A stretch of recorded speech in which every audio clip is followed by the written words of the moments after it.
हर साल जलवा ढारे अइब तोहरो इलाका बाबा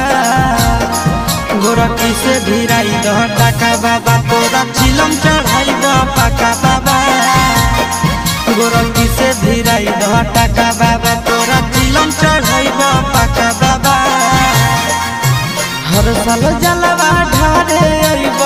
तोहरो इलाका बाबा हर साल जलवा ढारे अइब तोहरो इलाका बाबा गोरखी से भिराई दह टाका बाबा तोरा चिलम चढ़ाई द पाका बाबा गोरखी से भिराई दह टाका बाबा तोरा चिलम चढ़ाई द